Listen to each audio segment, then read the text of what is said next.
Good morning, Pickswise Nation. I'm Alex Glaze, joined by Andrew Ortenberg and Jared Smith. This is Let's Bet It.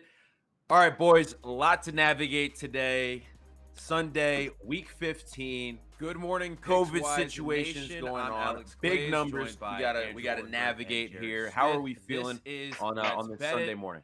All right, Feeling boys, good. a lot to navigate Lots today. of weird situations Sunday, today. week Lots of 15. roundabout Good morning, lines. COVID So there probably are some situations people going out there on. holding some Big tickets that are numbers. totally We gotta defunct navigate today. here. How are we feeling We'll hopefully on get you out of Let's some Bet of It? them and give you. I'll be All right, honest. This boys, is a tough a week lot to do a show on a Sunday morning and weird act like we're giving out fresh today. picks. Yeah. Because a lot of these games we bet earlier in the week and the lines aren't even close to where they are now. But we'll do our best to get through all of it.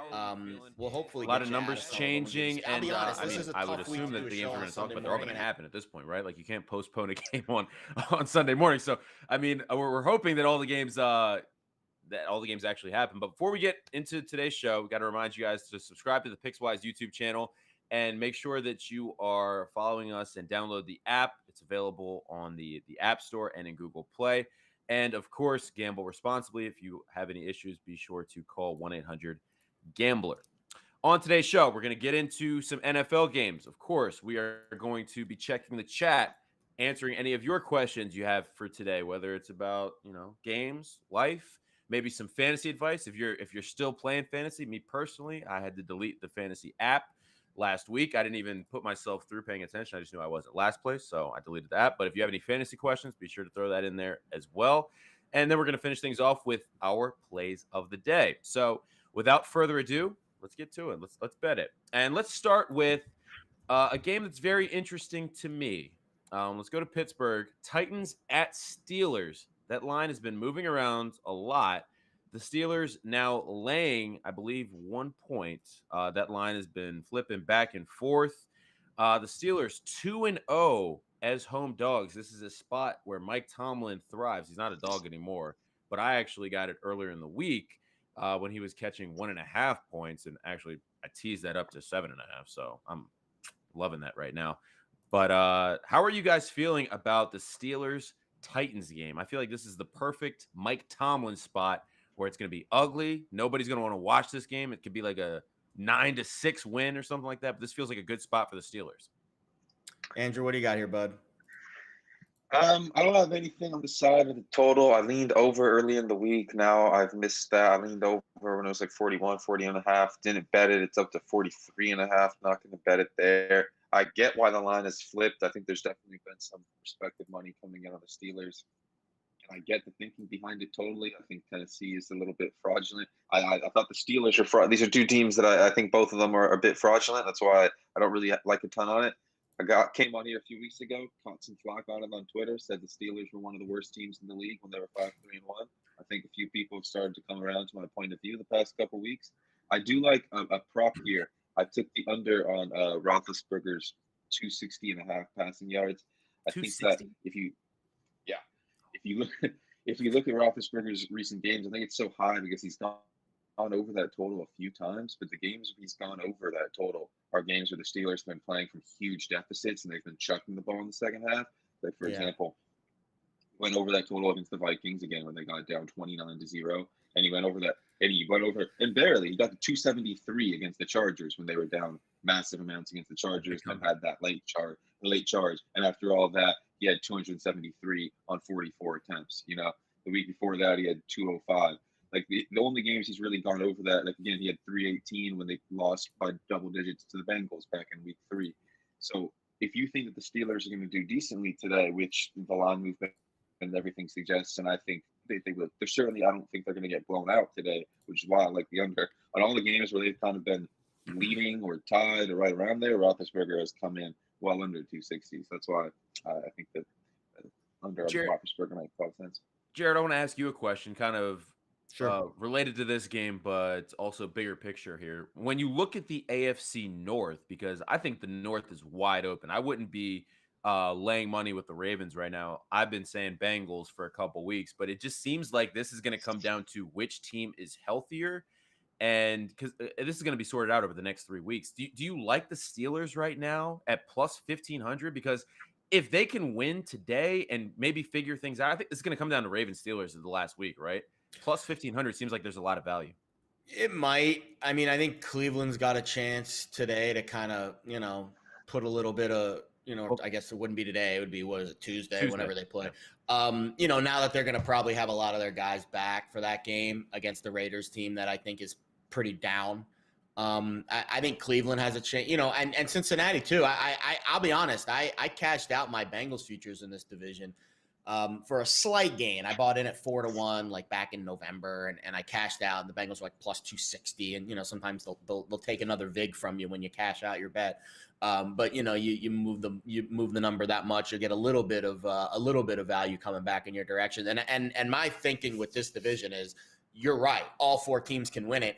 And it's the only division at this stage where I can't eliminate at least half of the division. I mean, most of the races are 2-team races at this point, which means if you're holding one of those tickets, it's a coin flip, one or the other. I'm holding one ticket for 4 teams. I mean, it's 3-4 coin flips, so I got out and I washed my hands of the division futures. I don't think there's any value in the division futures at all. I think if you like a team like the Steelers, you just keep betting them every week, and eventually you would make some money on those wins if they are able to win. And that's where I think I am on them today. Tennessee, this is not a good spot for Tennessee. Their offense has been very bad over the last few weeks because they're obviously not at full strength. And I think when you look at where they are as a team, now the Colts win last night make things a little more interesting. And a Colts win now makes me like the Steelers a little bit more because the Titans can't clinch the division today. They have to wait till next week to clinch it. And that is interesting to me because I think that's a little less motivation for the Titans. And the Steelers have all the motivation in the world. They need this game desperately in order. Yeah, backs are against the wall. So you saw the market flip earlier this week for good reason. This is a classic pros versus Joes game. For some reason, the public likes Tennessee, but the smart money has really poured in on Pittsburgh. We'll see what happens when the limits open this morning if that continues. Right now, I could tell you, it's still relatively considerable Pittsburgh as closing is the favorite, which is a pretty big deal. Yeah. Anytime Pittsburgh opens as an underdog and they close the favorite, even though it's not a huge move, still at least noteworthy. So I'm on the Steelers today. I think it's one of my best bets of the day. Yeah. Also, if I may add this, just what scared me, and I lean Steelers for sure. Don't get me wrong here. I couldn't pay me to be on Tennessee, or especially with a 10-foot pole.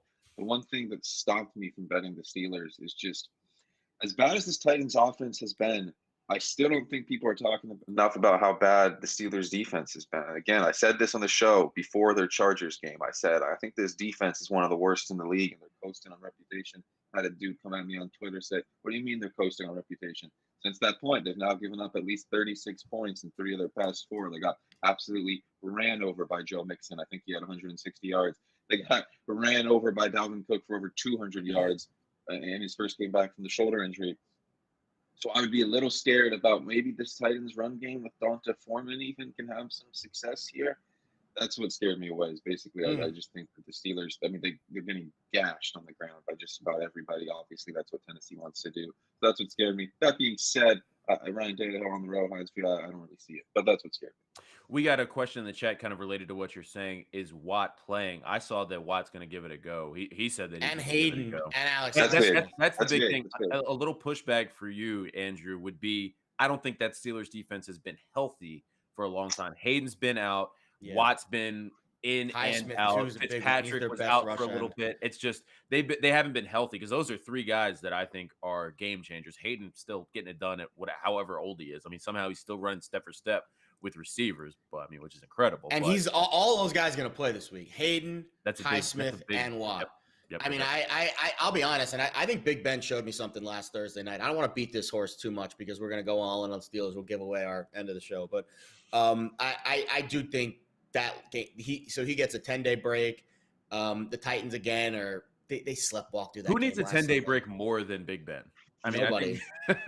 Honestly, he loves that 10-day break more than and they were good. Like honestly, they almost won that game last Thursday. I mean, Freiermuth dropped that pass in the end zone. They probably should have tied it up. They got gashed by a good Vikings offensive line run offense. The Titans are not. They don't have Dalvin Cook. They don't even have Andre Madison. Like they don't even have the backup. Donta Foreman, baby. Of their. Oh gosh. All right, we're starting talking about Donta Foreman. It's time to move on. Yeah. Let's move on to this Bills game. Panthers at Bills. Interesting because this line opened with the Bills laying 9.5, now all the way up to 12.5. I'm seeing 14. 14. Yeah, Wow. 14. Okay. Well, it's just, I mean, that's a huge number here. Panthers 2-8 against the spread, and straight up over the last 10 games. Any of you bold enough to take the 14 points with the Panthers today? I know what Andrew's looking at. Yeah, I'm not bold enough to take that. I would lean towards the Panthers at 14, but no, I can't bet that either. But I like the under in this game. It's 44.5, dropped down to 44.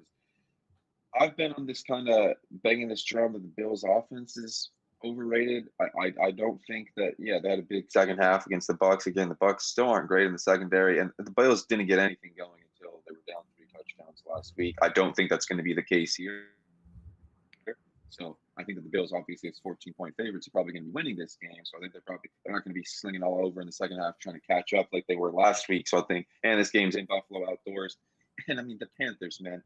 Panthers are terrible. If you ain't got one quarterback, if you got 2 quarterbacks, you ain't got one, as they always say. They've got 3. Yeah. I mean, They've got 3 basically. Now they're right saying now. Sam Darnold's going to come back and save our season, and I think that's. Need I say more? I think Matt Rule has kind of proven himself to be a bit of a dysfunctional coach at this point. He's running this like it's a dysfunctional college team. This is something that you see from a college team in like week 4 of the season when they can't figure out who their quarterback is. If you're going to rotate Cam Newton and PJ Walker on the road in Buffalo, I think it's going to be a disaster. I think Rule has no trust in either of them. Obviously, the way we've seen teams attack Buffalo mostly recently is on the ground. I think they're going to run the ball a ton here. I don't think they're going to score very much here. And on the flip side, I don't know if I see Josh Allen on an injured foot. You know, everyone's dismissing the foot thing. I think that the foot thing is a little bit of a big deal. And the very least, it will keep Josh Allen from running. And obviously, his legs have kind of been his most consistent offense this season. Now with him being immobile, most likely, I don't see the Bills exploding on offense either against the Panthers defense. That's still pretty good. So I think this is going to be a very low-scoring game. I love that angle. So the one thing that I don't like about the angle, though, is the Bills don't run the ball, which usually keeps the clock moving. That's but true. if they're not scoring a ton, it won't matter. And if the Panthers aren't scoring a ton, they will. They are going to try to run the ball probably to keep the ball out of Josh Allen's hands. And you're 100% right. We talk about this a lot with Josh Allen's props. The bigger the game, the more inclined I am to bet his rushing prop. This is about as low of a game as the Bills will probably play all season. Interconference game late in the season as a double-digit, now 2-touchdown favorite. This game with an injured foot. Exactly, 100%. And that the injured foot aside, like even if his foot was healthy, I wouldn't expect this to be a game where he's going to use his legs a lot. If you're following along on Pickswise.com, you read the best bets column this week, or you watch Pickswise Playbook, or listened to our podcast friends, you know that this was a 10-point teaser spot for me. It's not anymore. Not at 14.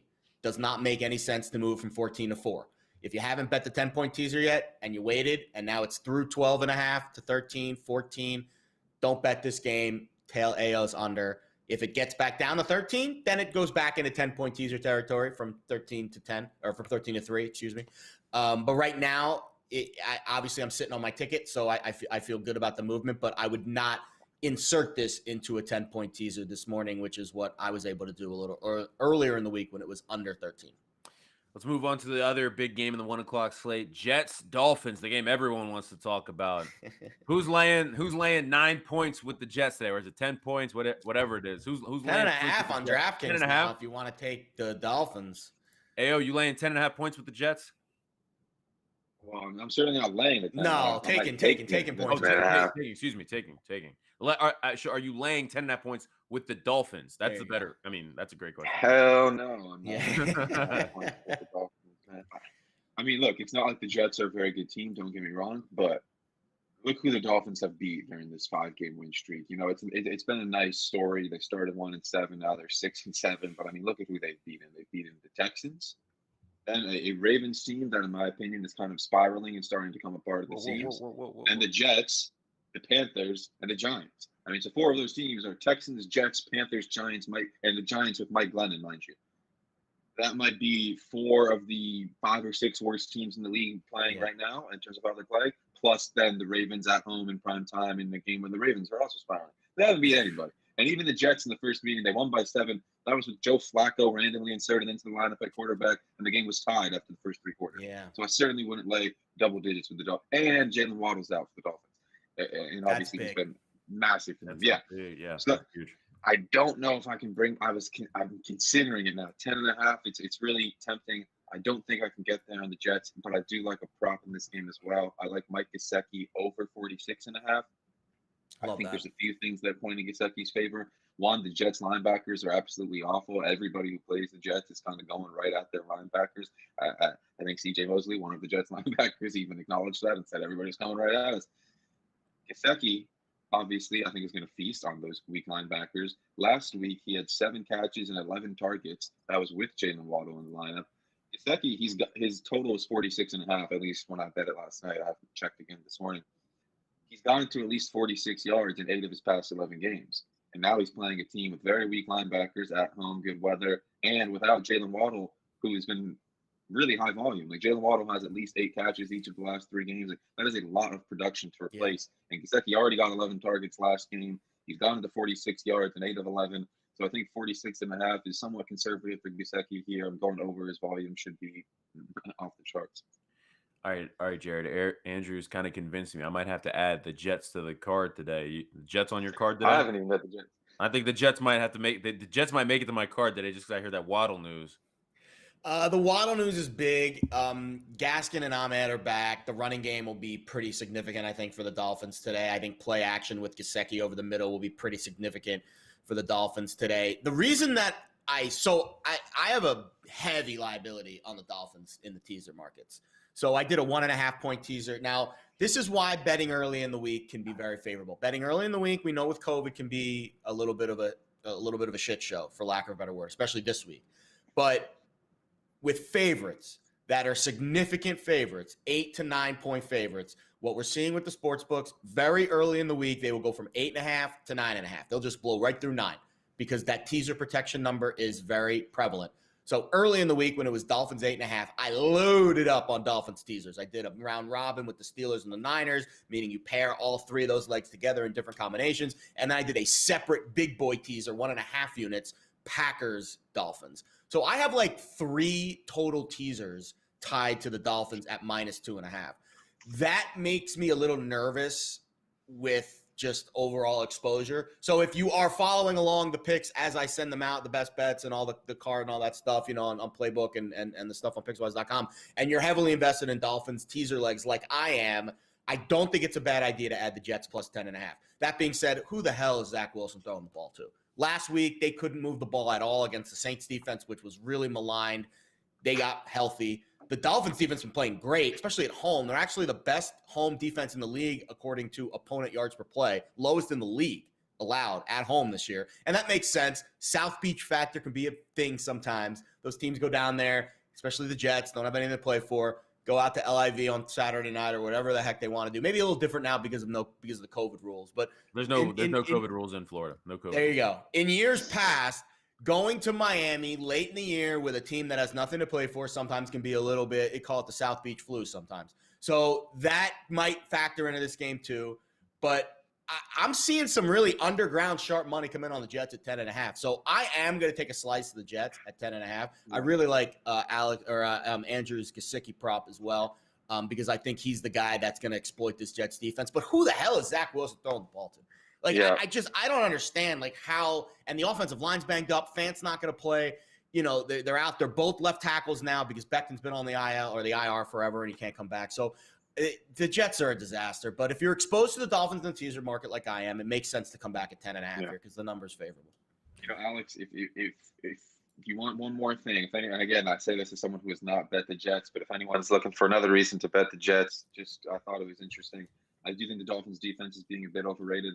Like we talked about during this recent win streak, they played again the Texans, Jets, Panthers, Giants with Mike Glennon, Lamar playing the worst football of his career. Before this win streak started, their previous games, they gave up 26 to the Bills, they gave up 30 to the Falcons, they gave up 23 to the Jags, who can't score on anybody, 45 to the Bucs, 27 to the Colts, 31 to the Raiders, and 35 to the Bills were all of their games before. They were giving up 30 points left and right before this win streak started. But the Jets offense is not going to push. Exactly. That's the thing. If they were facing the Cowboys, yes. But they're facing a team that has literally no wide receivers. It's one of those things where it's like, they've only played really bad offenses recently. Well, they're playing a bad offense today. If they were playing like a mediocre team today, this would be the perfect spot, I think, to fade the Dolphins. Yeah. But I will say also, we have the mega parlay on the site. Check it out. We've won 2 out of the past 4 weeks. What's the mega today? Do you want to give it to the full It has the thing, or- Jets. It's going The for money 3 out line? of, yeah, Jets money line. That's Stop the it. big crux of the Stop mega. it. We're going for 3 in a row. 3 out of 5. We've got 18-1. We've got the Jets money line, Bengals money line, and Vikings -5.5. And the Jets, again, if you're going to take the Jets, I think the money line makes a bit of sense. Because I think the agree. Dolphins, Well, the they Dolphins only are- cover when they win. They're 3-9 or 3-10 against the spread and 3-10 straight up. That's it. They only cover when they the win. Dolphins, every week through this mega parlay, I try and target 1 or 2 teams that are big money line favorites, and I try and target teams that, if you're going to target a team for money line upset, it should be a team that has a very low floor. That's why it's like taking a team like the Texans against the Titans a few weeks ago makes sense as a big money line dog. Yeah. Because the Dolphins, when they play bad, are capable of losing to anybody. And without Waddle, I really think they could disrupt this rhythm they've got on offense with Tua.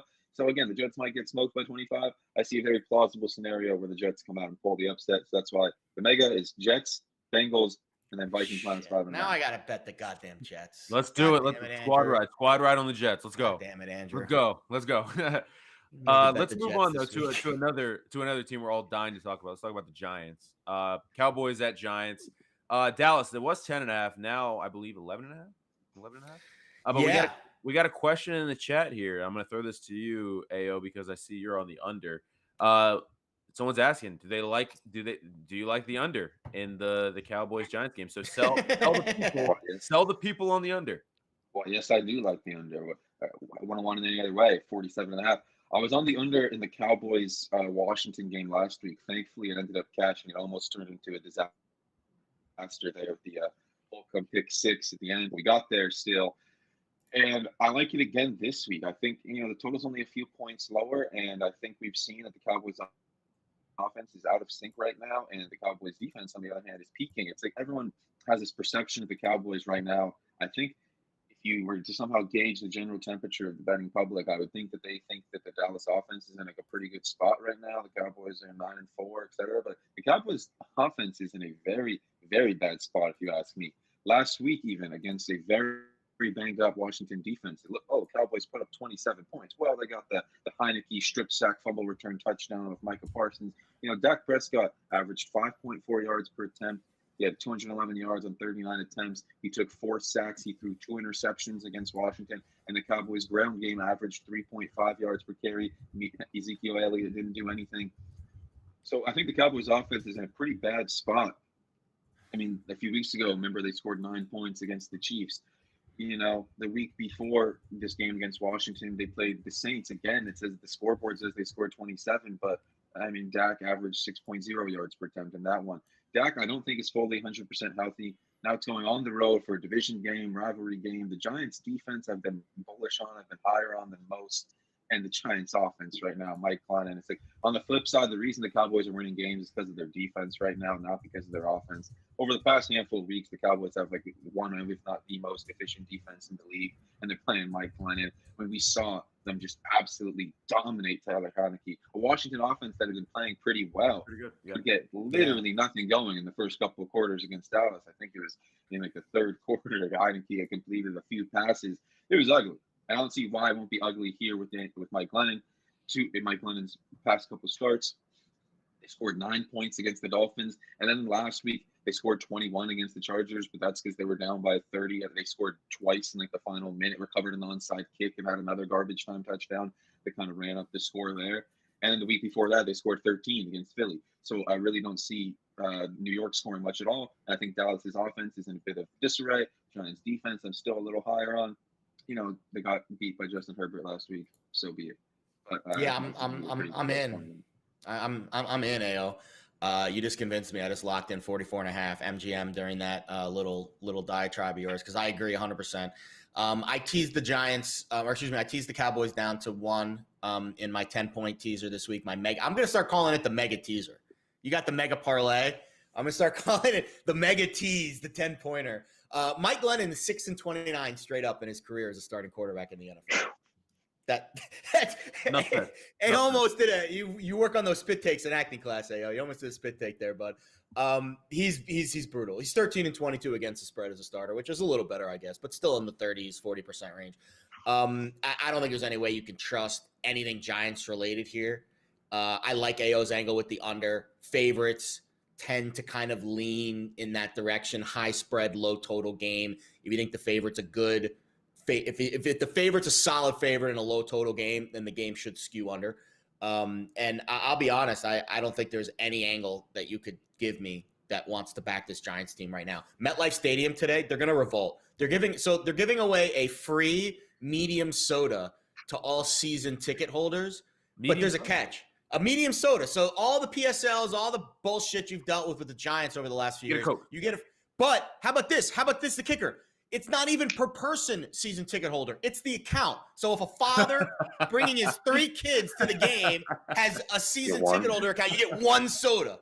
It's a joke. That is what the Giants franchise has become, an absolute joke. It's a joke. I cover this team in this city for years. It's never been this bad. I was at Tom Coughlin's retirement press conference in 2015. Since that moment, it has been a steady decline for this franchise. You fade them. You keep fading them. I don't care what the spread is this week. Well, I do, but it's not high enough to where you can't think about just taking Dallas on the spread. Tony Pollard will play. Probably won't get huge reps, but that's important. And I think the Cowboys defense is lights out, and they are going to Micah Parsons against Glennon this week. Good luck. Let's move on and let's talk about 2 teams I feel like everyone's been fading. We got the Jags and the Texans. I'm going to call this the toilet bowl because we're in bowl season. This is the toilet bowl today. The Urban Meyer news comes out. The Jags moved from 3-point favorites to now 5. Was it 5-point favorites? 5.5? 5.5. Yeah, 5.5 now. I mean, it just jumped when the limits went up. So the limits went up at 10 tells you everything you need to know about Urban Meyer and what the betting market thinks about him. But I mean, I'm just going to throw this one out there. Are you guys laying 5.5 points with the Jags, or do you feel like this is a spot to get in there with the Texans? Because I feel like 5.5 points, I'll take the points with the Texans. I thought so too. Early in the week, I thought Houston at 3 was the bet, and then the Urban Meyer news happened, and it accelerated the market towards Jacksonville. I think Jacksonville's the right side here. I think they win the game. So I think Houston could keep it close, but it's tough to bet a dog that I don't think can win the game. And I don't think the Texans can win this game. I think the Jags will win this game in spite of Urban Meyer. Like, if I'm a Jaguars player, Andrew, right, and you hate this guy that much, and they clearly hated this guy. I mean, you couldn't make it any more obvious how much they hated this guy. And now they fire him. That motivation is huge. By the way, last year, coaches, the week after they got fired, there were 3 of them. Lions, Falcons down there in Atlanta with Quinn. The Lions fired Patricia, and the Texans fired O'Brien. All 3 teams the next week won and covered. Short sample size, I know, but still noteworthy. Because these coaches, they're like beviled, they're like vilified in the locker room by these guys, and then they get fired, and then they play better. I mean, it's clockwork. So I think the Jags are the side. Maybe the under is the play in here, AO. Maybe you can touch on that a little bit. The under 11-2 in Jags games this year. Yeah, I saw that, and it's also like 6-1. Houston's past 7, but I don't have nothing. You're staying away from the toilet bowl. Come on, Yeah, you don't like fun? I agree with what Jared said. It's like that's where I would lean toward. I just can't lay 5 points with the Jags. But I do think that they should play much better than they looked last week, but that's a low bar because they got shut out last week by the Titans. So, all right, let's and talk about I'm a Davis Mills guy, so I can't bet the Jags, but I'm certainly not touching the Texans. Slinging it. David, let's not disrespect I Davis don't wanna Mills. get He's back been into quietly the Seahawks okay. Texans game last week. I want to get back into it, but that was not on Davis Mills. Let me tell you, man played his heart out, played pretty well against the Seahawks. His teammates let him down. We got screwed, but Davis Mills, man, not that bad. Let's talk about a game that's close to my heart here. I turned down tickets today. I just couldn't bring myself to witness what I think is going to be a public massacre. Packers in town taking on the Ravens. Not sure what's going on with Lamar Jackson. Nothing official yet, I believe, right? But I'll tell you this, Jared. We've talked about this a couple times before on the show. The number will tell you everything you need to know. Yes. It moved from 4.5 to 7 yesterday, so that tells me that Lamar's not going to be playing today. That's Correct. what that tells me.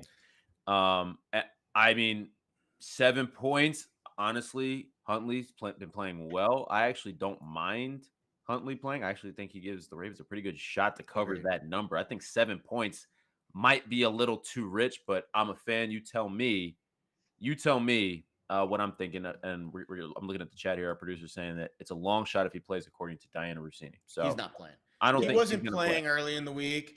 The market gave you a really gift on Tuesday, Wednesday, Thursday-ish with that line dipping down. I saw it almost touch 4. I couldn't believe it. I was texting some of my friends. I'm like, I'm playing mind games with myself. Because the news cycle accelerates it. Yeah.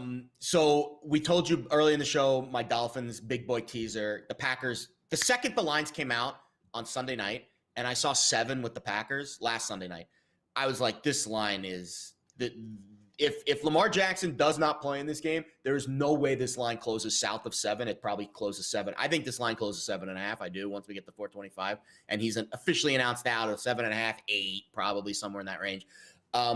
This is like the ideal teaser leg.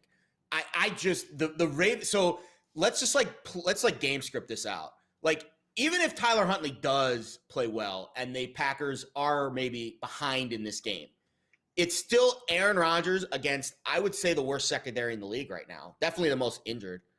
And he's got all his weapons. The entire secondary is on IR or on the COVID list. It's probably the worst secondary situation in the league amongst teams that have a chance to make the playoffs. You know, the Jags and the Texans and those other teams are kind of out of it. But in terms of teams that are like, hey, we're in the playoffs right now, I think the Ravens probably the worst secondary situation of all. And you're facing the best quarterback in the league. So small pushback here. That Packers O-line banged up, not great. If the Ravens can get some pass rush on Aaron Rodgers, who has that bad toe, I think that's going to be what neutralizes the bad secondary. Just a little pushback. It could. For sure. I don't know if I trust that, though, because I still would prefer Aaron Rodgers on 9 toes to. I mean, I'm not betting against Aaron Rodgers. This is a great teaser leg for the Packers, and that's probably the only way that I would play it. Yeah, I prefer Aaron Rodgers on 9 toes to Tyler Huntley on 12 toes. And I think, like you guys said, I think the mod says everything. Diana Rossini saying it's a long shot. Did you guys see that Adam Schefter tweet that came in the middle of the night? I was still awake because I did see it. No sleep. It was 2 a.m. my time. Yeah, I mean, Schefter tweeting out. I mean, yeah, he does say he's moving around better in practice, but why would they tweet out the fact, he's dealing with a bone bruise instead he's of not playing today. That's not playing today. So I do like the Packers as a teaser leg. I will say, look who the Ravens. I mean, the Ravens defense. Yeah, I think it's not very good and it's banged up. And look who they've played the past 5 games: Browns, Steelers, Browns, Bears, Dolphins. So their past 5 games, Big Ben and injured Baker Mayfield a couple of times, Justin Fields and Tua. I mean, the last time they played real offenses were the 2 weeks prior against the Vikings and Bengals, both of them scored at least 31. Yeah. So I'd be a little bit wary of that. I can't bring myself to lay a touchdown on the road with the Packers. Again, the Ravens are going to rally around Huntley. I do like them as a teaser. Like, I don't know if I love anything to tease them with on 6 points. Maybe the 49ers from 8.5 to 2.5. I do like. There's a prop that I actually really like in this game. I like the Josiah DeGuara. I don't even know if I'm pronouncing his name right. The tight end the Packers have. I think betting props often make sense where you can kind of find someone who's budding before the market catches up. Find someone who's emerging. This guy, Josiah DeGuara, it's the perfect spot for him. One, the Ravens linebackers aren't great in coverage.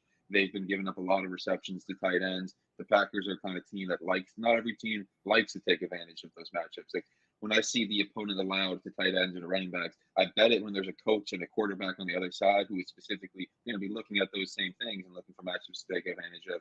DeGuara, he played his most snaps of the season last week. He's playing more and more snaps each week. Rodgers is giving him the ball more each week. Last week set a career high in snaps and a career high in yards at 44. His total is 16.5 today.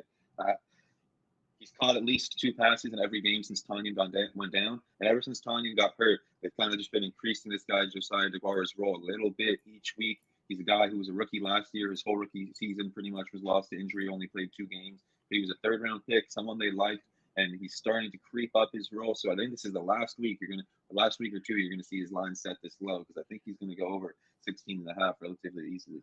Last question for you guys on this game because then we'll move on. Keep in mind, we've got Jimmy Smith on the COVID list. I believe Chuck Clark on the COVID list for the Ravens. We've got the Jimmy Smith one just happened like 2 minutes ago. Like, literally, we were talking about how bad the Ravens secondary was already And then on top of that, Jimmy Smith is Jimmy now Smith's out today. Jimmy Smith's been having Like, a bad year. that To be fair, just so happened. That's Yeah. fair, but bodies are bodies, and you're facing bodies, Aaron Rodgers, exactly. and Especially then, listen, now you got to call up a guy from the practice squad today, and it's just the Ravens are in a really tough bind. he's a big body. We got Marlon Humphrey on IR. Done. Marcus Peters on IR. Just the whole secondary pretty much out. So It's a we're gonna have. disaster. I'm gonna tell the people right And now. Calais Campbell is doubtful, by the way, which I think is the That's only massive. way that they that's- stop. It's Just I don't know let's- what else to say. the hits just keep coming. What else to What I'm say? saying is we're gonna have Anthony Averett, and if you have not watched Anthony Averett at all this year, I call him street clothes to my friends because he belongs in street clothes. He should not That's so be. messed up. He should not be playing at all. But he's going to be lined up again on Devontae Adams because he's going to be the number one corner today Forget for the it, Ravens. dude. I'm looking at Devontae Adams props over under 91.5 yards. Longest reception 27.5. That's And, not bad. I mean, I'll tell you right now, I like that longest reception prop. What do you guys think when you're looking at these props and you just know that this Ravens secondary is as banged up as it is? What do you like? It's tough because the Adams props are juiced, and Rodgers is not one of those quarterbacks that targets one. I mean, I guess he does target Adams a lot, but he will take whatever the defense gives him. And if this game's 21-0 at halftime, and you haven't gotten home on your Adams prop yet, I think I don't know if this is I don't know if I would play the Adams prop, but maybe one of the other smaller guys I would play probably. Yeah. What'd you say his longest reception was? 27.5. That's not bad. That's not bad. That I would He consider. has a catch of 34 yards in 4 straight weeks.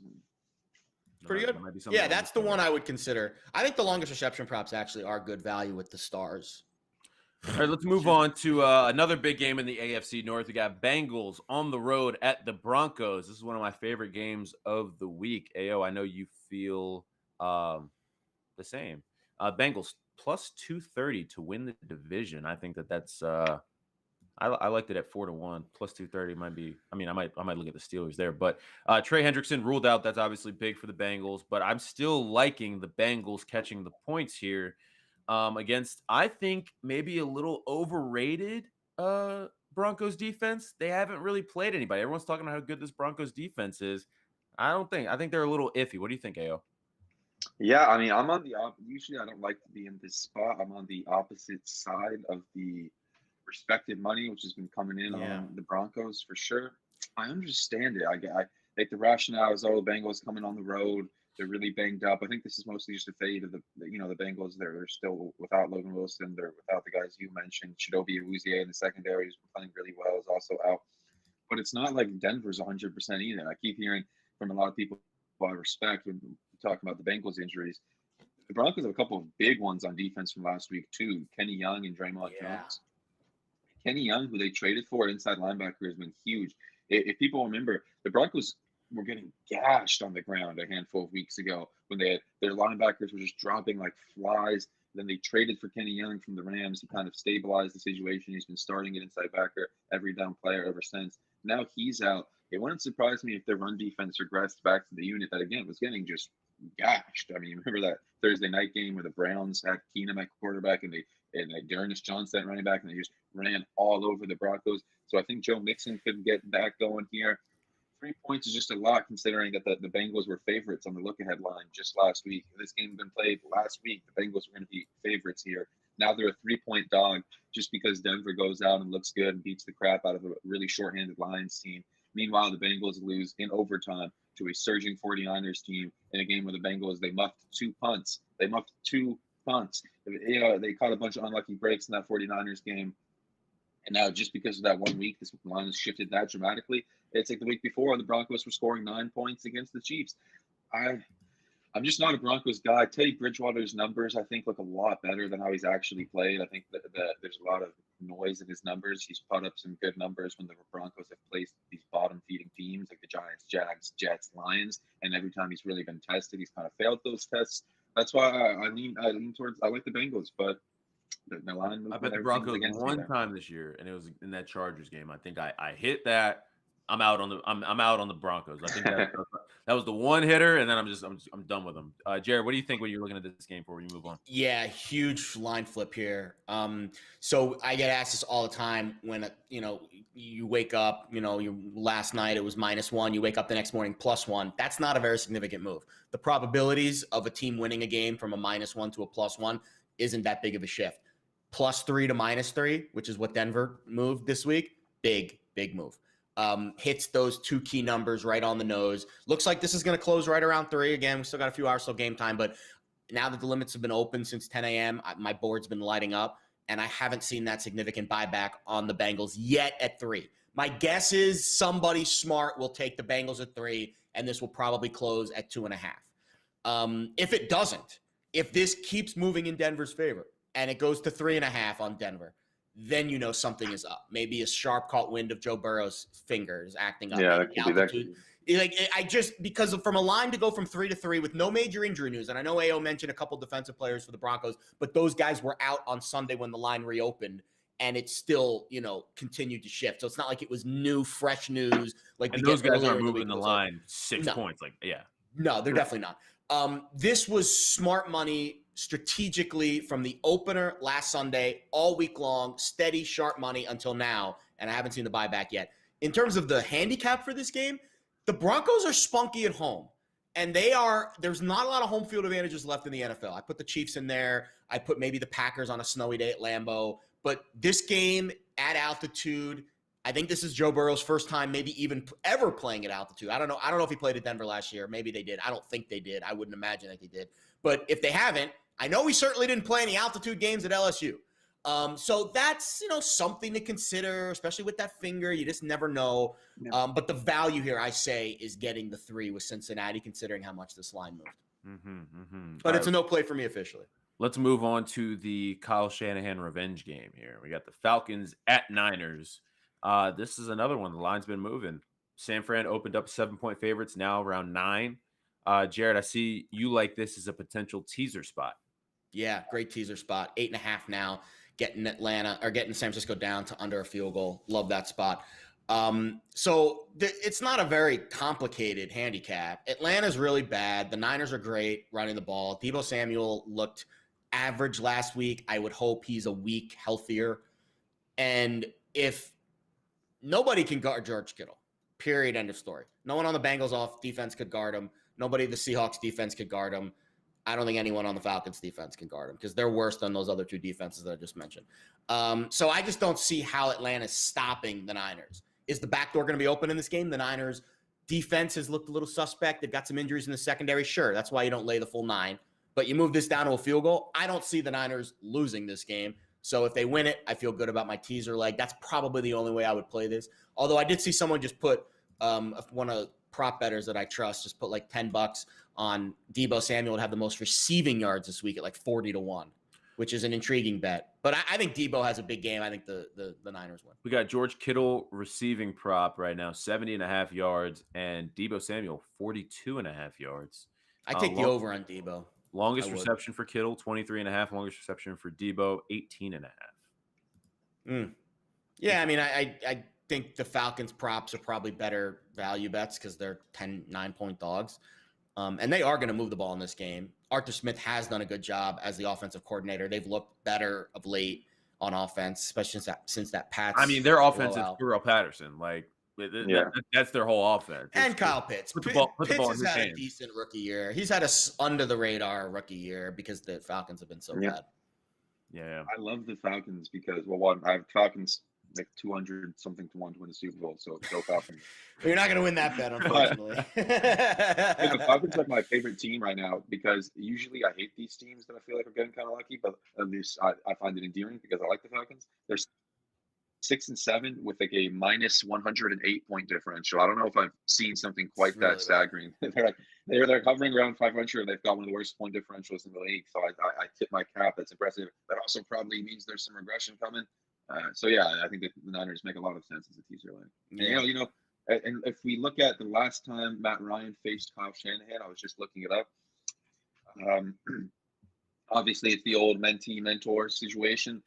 They played 2 years ago. I don't know if you guys remember this. The Niners were a big favorite, and it was the year the Falcons sucked. They came into San Francisco and they beat them. It was a huge upset. I think the Niners were a favorite of around 8 or 9 points as well. And they lost outright. Matt Ryan did not play well at all in that game. It was like an ugly game. 49ers had like a couple of fumbles. Matt Ryan had like 210 yards on 40 attempts against his old coach, Kyle Shanahan. So maybe Shanahan knows how to his weaknesses, whatnot. So yeah, I think that is an interesting angle that I didn't think of.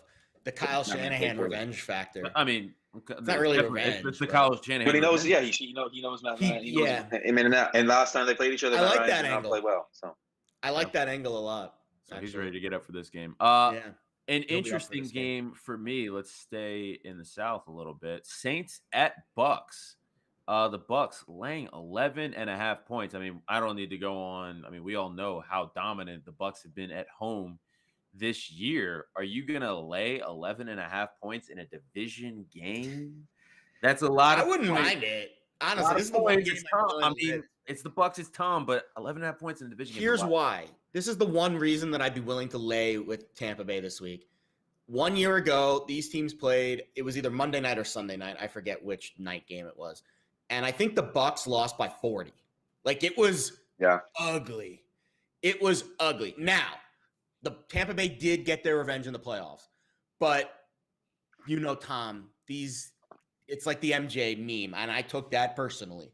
And if the Bucs have a chance to lay a hammer down on a Saints team that has caused them problems, they even beat them early this year.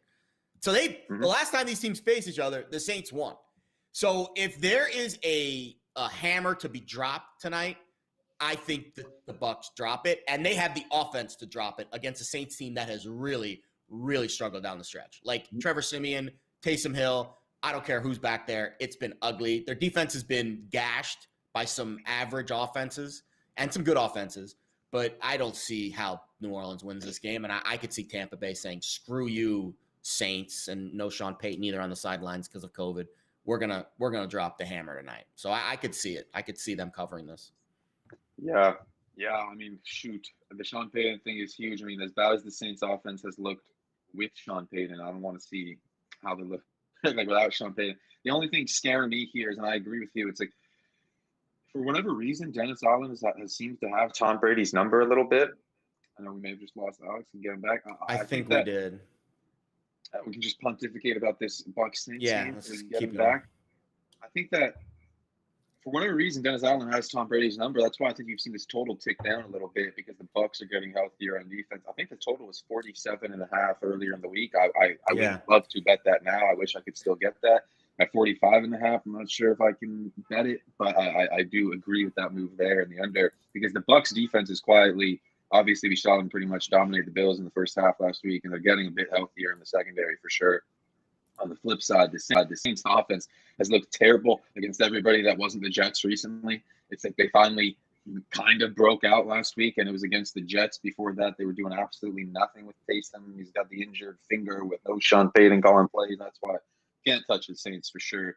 But with the way Dennis Allen seems to have Brady's number, I'm not sure I can lay double digits with the Bucs either. Yeah, I wouldn't lay it either. I mean, I wouldn't go crazy laying it, but if you want to make a pick tonight and you're bored, I would definitely consider laying it. I'm not betting it. The only bet that I have on this game is the Bucs in my 10-point team. So my mega. So we're kind of at the end of the show, and I'm not sure. Alex, are you good? We're good with Alex back. We're good. Beautiful. I'll give out my teasers now, and then we can get into this last game because I have no play for the Monday night game. But I'm not gonna lie, Ao's pick intrigues me. So my teasers this week, I have a mega. We're calling it the mega teaser now because it's the Pickswise brand. My mega teaser: 3 teams, 10 points. Bucs, Bills, Cowboys. I got them down to basically a pick 'em -0.5 on all 3. I got it earlier in the week. I would not do it with the Bills now. I would not. If you're not in yet, I would wait because it's from 14 to 10 or from 14 to 4. Not great. The 6-point teaser legs that I love this week, and we're doing a round robin with all of them. Packers, Dolphins, Niners, Steelers. Steelers I would throw out because they're a favorite now. The other 3 I think are still teasable. The Dolphins are less teasable from 10 to 4, but the Niners from 8.5 to 2.5, and the Packers from 7 to 1. If you're waking up right now with no NFL bets and you have to make one teaser bet today, Niners, Packers are the ones available to you that are still in that teaserable range from 7.5, 8.5 down to 1.5, 2.5. I just saw the Packers hit 7.5 at a shop. So they're going to close 7.5 probably. And I think the Niners also still teasable at this stage of the morning. Yeah, let's move on to our last game before we get into our best bets here. We got Vikings at Bears. Am I crazy for liking the Bears in this spot? Am I crazy? I don't know. I think so. But maybe. maybe. I mean, listen. Maybe I'm a little crazy. But if you'll remember, Jared, it was you on the show when we were talking about a teaser. I was talking in the Packers game, teasing the Bears up to 17, right? And we were all scared to touch. We're like, no, there's no way I'm touching the Bears in 17 points. But I don't know. I like the Bears in this spot. But AO, you like you're looking at the total. Yeah, let me just say, I haven't actually bet this myself. If you go on my Twitter, this is not one of my official plays of bets because I only have 3 games that I've actually bet this one and needed a few more picks. This is the first bet I would make of the ones I haven't bet yet. It goes against everything I'm known for, everything I stand for. Taking the over in a division primetime standalone game, but I thought that 44 was too low of a total for Vikings Bears. Considering I think this Bears defense is one of the worst in the league. And again, it's another one that's kind of coasting on reputation. The past 2 weeks, the Bears have given up 78 points. They gave up 45 to the Packers last week. And that was supposed to be their big last stand. That was a primetime standalone division game too against the Packers. Guess what? There were 75 total points scored in that game. That was if they were going to have an all-in defensive effort rallying around, I think it would have been there. I mean, look, the Bears defense has looked okay recently against the Lions on Thanksgiving and against the Ravens the week before when Tyler Huntley was at quarterback and Lamar Jackson didn't play. Other than that, it's been 45 to the Packers, 33 to the Cardinals, 29 to the Steelers, 33 to the 49ers, 38 to the Buccaneers. Where are their last games that weren't Lions or Tyler Huntley? They're giving up 30 points every single week to teams that aren't Lions or Tyler Huntley. The Steelers number is the most damning. I mean, all those other, those are great offenses aside from the Steelers. The Steelers are the outlier there. And anyone who's watched me knows how I feel about the Vikings. I think that the Vikings offense has a very high upside, high ceiling. On the flip side, the Vikings defense has not been that good. They occasionally show flashes of playing pretty well, but the Vikings, their last 2 games, they let the Steelers go right up and down the field on them in a few drives. They let the Lions score. They let the Lions score 29. Exactly. You saw the Vikings. They just cut Bashaud Breeland, who's been playing very heavily at corner for them this whole season. They just cut him this week. And when you're cutting the cornerback who's been starting for you in week 15, that's always kind of just a sign of once Danielle Hunter went out, this defense changed. That was the big linchpin in the middle there. He is so good up front. He's one of the best defensive linemen in the league. I don't have a bet on this play, but AO always convinces. I don't bet any total. I never bet totals. You know why? AO loves the totals. He's like the Rain Man. He can look at the numbers and just say, you know what? No. I know what I'm good at. I'm good at picking sides. I'm okay in the props and situational spots. I have had a terrible year betting totals, but I've got the guru on the show every week. Why do I need to worry about betting totals? I just tail AO's totals. We got a question in the chat here about the Cardinals as a teaser. To be perfectly honest, earlier in the week, we're talking about betting early in the week here. Now, I would not put the Cardinals in a teaser like it's 13, but I teased the Cardinals when it was 12.5. I teased them down to 6.5, and I added the Steelers when they were catching 1.5 points. So I got Steelers plus 7.5, Cardinals minus 6.5. I could see Arizona regressing a little bit down the stretch here. They won 2 games without Kyler Murray. I'm worried about his foot. I'm worried about his ankle. I'm worried about I could see them losing 2 games with Kyler Murray. They won 2 games that they shouldn't have without him. It's like an eye for an eye. Like these things have a funny way of evening out down the stretch. And I'm fading. That's huge. Their defense has looked a little bit. I don't want to call them soft because they're not soft, but they're softer than they were. Let's say leaky. Let's use the word leaky. They were playing lights out earlier this season. Now they're playing like a flicker lights on. Like they're still playing well, but Hopkins. and no Hopkins. They're on the road, short week after AJ a physical Green doesn't game know on which Monday way to turn night. around when the ball's in the air. Wait, I'm He'll figure curious. that I out, I agree. think. I agree with everything you said, Jared. I think they're a team that we could look to fade its spots down the stretch. Why does FanDuel have this game off the board and it's been off the board? Am I missing something? What is the big mystery here with this game? That is a great question. I have not seen any news break this morning on the Lions or the Cardinals. Wait, It's been off the board? I see it. I see it for me. at FanDuel. Could just be a glitch, maybe the That's market not- you're I see in. 13. Yeah. I see 13. I do see it on the Okay, board too at it's- 13, it's total been 48 and a locked half. on FanDuel. Never mind. Listen, I think at this stage, the line is, probably right at 14. So you want to say a hair of value at 13 on Arizona, but I'm not laying it with Arizona right now. And I don't care who they're facing. Of all of the bad teams in the NFL, the Lions have probably been the spunkiest. Like they show up every week. They didn't cover last week, but they show up every week. And after not showing up last week, I would say the value's on Detroit if you can get 14, but I'm not playing it. I'm not playing it. I'm not teasing it. I'm staying away from it. Last comment here before we get to our best bets. We got someone in the chat saying, I'll be teasing Saints and Carolina. Public's been winning too much. I mean, Don't ever base your bet on what happened last week. I don't care if the public goes 15-0. What happened, and it's the gambler's fallacy. This is the gambler's fallacy. You are betting on a coin flip, even money on both sides. The dealer says the last 100 flips have all been tails. What's your bet? Are you taking that into account when you make your next bet? Oh, the last 100 flips have all been tails. The next one has to be heads. No, 50-50 chance on either side, heads or tails. it's the mind game. Like when you walk up to the roulette table and you see the board with the red flag, you're like, It's the gambler's fallacy. The lines are what they are. What happened last week with the public. And now, for example, when the dogs win like they do all year, at some point there's regression, but it's hard to time the market.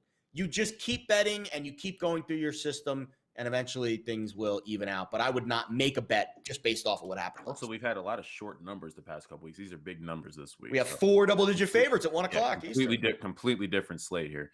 All right, before we get into our best bets, Jared, is there a 3-star play on the website that you want to give out? Ooh, I was not looking, but I will look right now. Maybe get the people. Listen, we've talked a lot of football. Is there a basketball play? Because there's still. I mean, NBA's tough right now because of the COVID situation.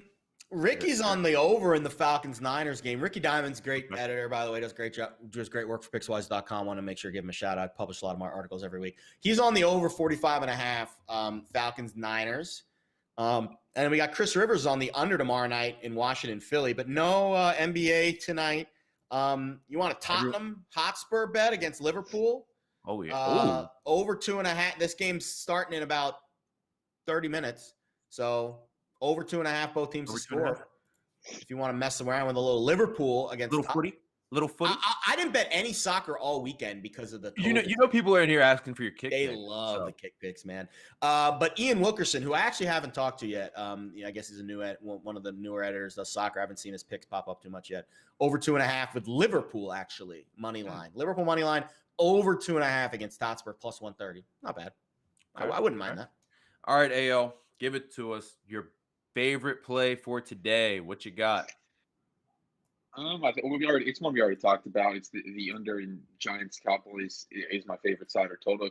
My favorite actual play might be that Josiah DeGuara over 16.5 prop, but the Cowboys Giants under again.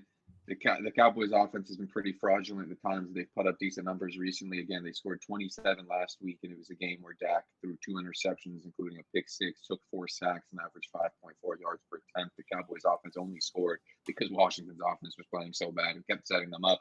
The week before, Dak struggled against the Saints defense that has really been struggling. And then 2 weeks before that, they scored 9 points against the Chiefs. So I don't see the Cowboys coming close to sending this one over by themselves. And on the flip side, we've got Mike Glennon, who has started 2 games for the Giants. He scored 9 points in his first game, and last week did absolutely nothing all day against the Chargers before then got 2 scores in like the final 2 minutes, covered an onside kick. The Giants offense did absolutely nothing all day. And the week before Mike Glennon took over, even when Daniel Jones was healthy, they scored 13 points. On the Eagles, the Giants defense, I think, is pretty solid. Division rivalry game. I think the Giants defense is going to play better than most people think against Dak, who does not appear to be 100% healthy to me. I think this game is going to be very low scoring. By the way, 9.5. The Ravens now are laying. Wow. I was just about to bring that up. We don't need Lamar Jackson's not playing. I already thought that he wasn't, but all right, we buried the Ravens enough. Can we take this offline? I'm sorry. I mean, geez, I'm done burying the Ravens. I'm done burying the Ravens. But hold on, Justin. Let's bury Justin's on the other side of the computer right here. He's our producer. He's gonna hate me right now because I'm making a pivot on my favorite play of the day. So don't put the graphic up. Oh boy. My favorite. I don't see why this number is so small. Devontae Adams, 27.5, longest reception. That is my play of the day. He is going to go over that number easily 4 times today. 4 times. Wow. I mean, Anthony Averett. What's the juice on that so I can update the spreadsheet here? -113 on FanDuel. You got it, bud. It's 27.5, the longest reception for Devontae Adams today. You're in. John Feliciano just went on COVID list as well. It's a big one for the Bills. Who's that? Is a big one. It's good for my Bills under. John Feliciano just went on COVID. That is really good, actually. So I'm gonna probably get on that under as well. Man, you're making Justin work today. I know. Jared, your play. I'm going with the Steelers. So I got I'm catching 2 points earlier in the week. They are now a pick 'em. Obviously, the 2 points, I'd rather have them in my back pocket, but you could still very easily play this at a pick 'em. This is a pros versus Joes game. We love to be on the side of the pros in that spot. Public hammering Tennessee. Line continued to move in favor of Pittsburgh. It's now balanced itself out. The market did flip here. Pittsburgh did open as an underdog, and the market flipped to Pittsburgh now as a favorite, and that is a very good thing anytime you are on the right side of the pros. The handicap here in this game, Tennessee's offense, I know they scored 20 last week against the Jags, but that was aided by 4 interceptions by Trevor Lawrence and basically a hack job by the Jags coaching staff, which is now rectified. On the other side of the ball for the Titans offense going up against the Steelers defense, Pittsburgh's getting their guys back. Watt, Hayden, Highsmith, huge boost to get those 3 guys back in the lineup. Pittsburgh needs this game more. The Titans cannot clinch the AFC South today. That's because the Colts won last night. And I'll be honest, if this game gets back to a 1 or 2, if Tennessee gets more money and this game continues to move and the Steelers continue to be underdogs, I might add a little more here. But right now, it's just a single unit best bet play on the Steelers catching 2. And I don't see them losing this game at home. Is there a guy that is more polar opposite of Brandon Staley than Mike Tomlin? I was going to say Belichick last night kicking the field goal down 13 to go down 10. True. That one was pretty anti. That was pretty anti-Staley. I would say, Jared, if you want to feel even better about your Steelers bet, I noticed, again, not a big trends guy. I do the trends column each week. This one I thought was astounding. Shout out to Chris Raybon at the Action Network for pointing this out. I don't know if it counts anymore because the Steelers aren't really an underdog anymore. But when they were an underdog early in the week, Mike Tomlin, in his career as a head coach, when he's an underdog against a team that has an equal or better record to him, 38-1 against the spread. Everyone knows the Steelers have been well as underdogs, but they might not be well as underdogs against teams that are worse than them. When they're an underdog against a team with an equal or better record, 38-1, it's a 79% cash rate against the spread over the years. The Steelers are winning this game. The Steelers are winning this game, and they are alive to win this. They are alive to win the North. If the Ravens get their butts kicked today, and if the Browns, struggle with their situation tomorrow night or whenever the hell they play, I don't even know anymore. That's a Tuesday, whenever the heck they play. And if the Bengals' smart money is correct, which was on Denver all week, and everyone loses again, and the Steelers win again, everyone's tied in that division. And the Steelers actually, the tie might help the Steelers. I was going to say the tie helps them. The tie might actually. Everyone was making fun of the tie. The tie is going to help them. The tie goes to a runner, right? It goes to Pittsburgh this week. I think the Steelers are. I'm probably going to add to it because I promised the Pickswise best bets readers in my column this week that if the Colts won Saturday, I would add a half unit to the Steelers. I'm going to hold true to that word. I see it as a pick 'em right now on Westgate. It's a pick 'em at a couple other shops. I'm adding a half unit. So Steelers now is a 1.5 unit play for me. I do think Pittsburgh's the best bet of the day. All right, well, we got to wrap this up because I got to drive to the casino so I can put up plays in. Larry Hogan, figure it out. I need to be able to do this on my phone, but I got to drive to the casino to put these plays in. So we're going to wrap this up. Big week today. Crazy games. We're trying to help you navigate it. But for AO, Jared, I'm Alex. We'll be back tomorrow, 10 a.m. Good luck.